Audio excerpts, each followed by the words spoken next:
So before the season ends, I want to take 5 minutes to just say a salute to Klay Thompson, the legendary Splash Brother, the other half of the Splash Brothers from the Golden State Warriors. We all know what Klay has been dealing with in terms of injuries after the 2019 NBA Finals, missed 2 years, came back last year, and was obviously not the same. He had 2 major lower extremity injuries, and he has been slowly working his way back. Led the Warriors in playoff minutes during their championship run last year, and this year, it was a slow start to the season for Klay. It was very clear he was still knocking off rust from not playing basketball for 2 years. And, inevitably, the criticism and the piling on and the memes and all that start to happen, especially when Klay was struggling.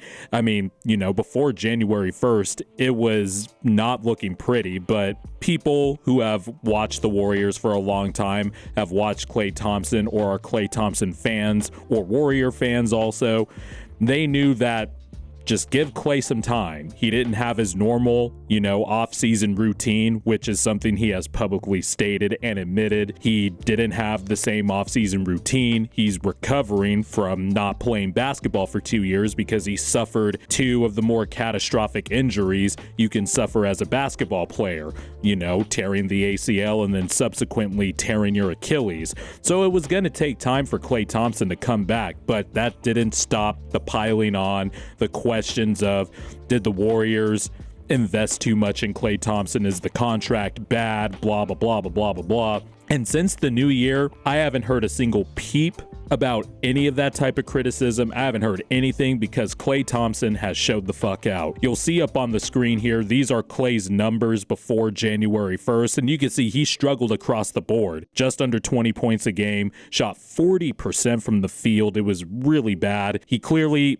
and I don't think he ever will be, the same defender as Klay Thompson, but you could see even in the playoffs last year, he competes. He still understands positioning. He can still body up wings. Like, he had key stops on Jason Tatum and Jaylen Brown in the NBA Finals last year. And he was part of a very deep wing room with guys like Gary Payton II, Otto Porter, Andrew Wiggins, who did a great job guarding Jason Tatum in the Finals famously. And I hope Andrew Wiggins is doing good. I hope everything with his personal stuff is going good. I hope he's good.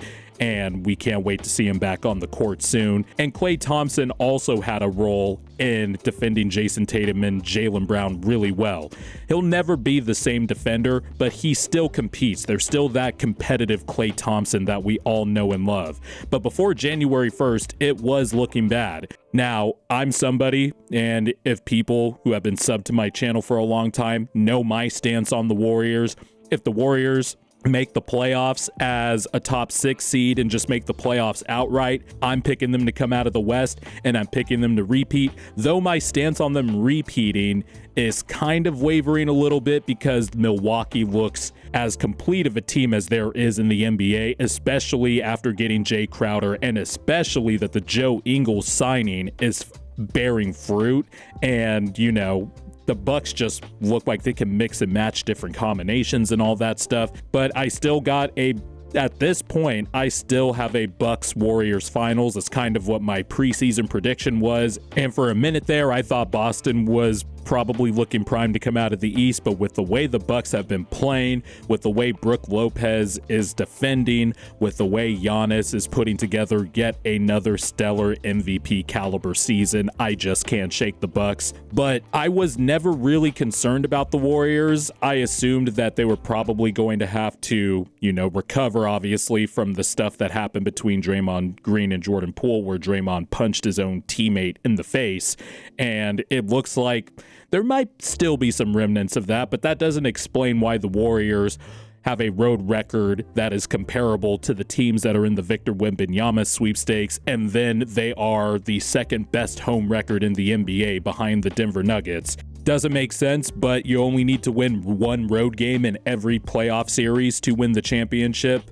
So The Warriors, I trust their championship experience. They've earned the benefit of the doubt with me. And that's kind of my stance has been on Klay Thompson this whole time. He gets nothing but the benefit of the doubt for me. He still hit big shots in the playoff last year, despite knocking off rust. And since January 1st, Klay Thompson believers and Warrior fans are eating right now.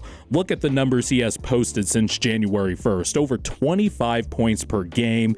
Over 4 rebounds per game. He's shooting nearly 47% from the field, and he's shooting nearly 44% from 3 on 11 attempts a game.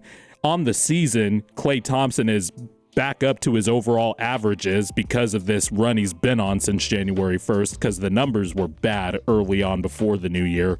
But overall on the season now, it's right in line with typical Klay Thompson production. And obviously there's context and, you can't just take numbers on the surface, but he's still averaging 22. He's back to shooting 41% from 3, and he's shooting over 10 threes a game. I mean, the Splash Brother is back, and Klay Thompson is back. And even during the time that Steph Curry was out with the latest injury he had, which was the leg injury that he hurt before the All-Star break, in the 11 games the Warriors did not have Steph Curry, Klay Thompson stepped up, averaging over 27 points per game, shooting 46% from 3 on over 12 attempts per game. And that Steph injury, people were writing the Warriors' obituary, and rightfully so. I mean, Steph Curry is the engine of the Warriors' all-time infamous great offense that they always run. And so people thought, the Warriors' playoff run or run to the playoffs, they might get stuck in the play-in with this latest injury. The Warriors went 7-4, and that's because Klay Thompson went absolutely nuclear. Draymond Green is back to being the elite Draymond Green we all know. Well, at home, because Road Warriors are a different story. And I think some of that is a lack of effort and a lack of being locked in that's required to win a road playoff game, which is why I think they can just flip the switch. Like I said, multiple time champions, 4-time champions like the Golden State Warriors, the winningest trio of all time in the playoffs when you're talking about Curry, Thompson, and Draymond Green. They just get the benefit of the doubt for me. I'm sorry. If you're the champs, if you're the defending champs, I don't care what your record says.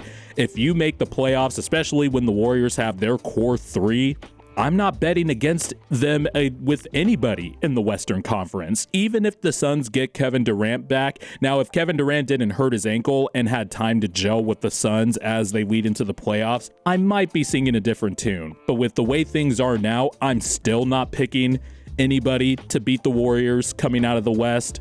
I don't care what seed they are. I don't care what injuries or absences they have from their tertiary players. As long as the Warriors have Draymond Green, Stephen Curry, and Klay Thompson, and not only that, a Klay Thompson that's playing at the level that he is playing at right now and has been, even still with Steph Curry back now, how can you pick against the Warriors? But anyway, Klay Thompson has been fantastic since the new year started. I'm glad he seemingly has knocked off most of the rust from not playing basketball for 2 years. And with the way he plays and how his game is, he's going to age gracefully, I think. He just needed to, play games and get reps again after not playing basketball for 2 years. And what do you know? The Splash Brothers back. And going into the playoffs, that's got to be a scary thought for a lot of teams in the Western Conference, considering Klay Thompson's all-time clutch playoff moments. Game 6 Klay Thompson's back, and teams should be scared.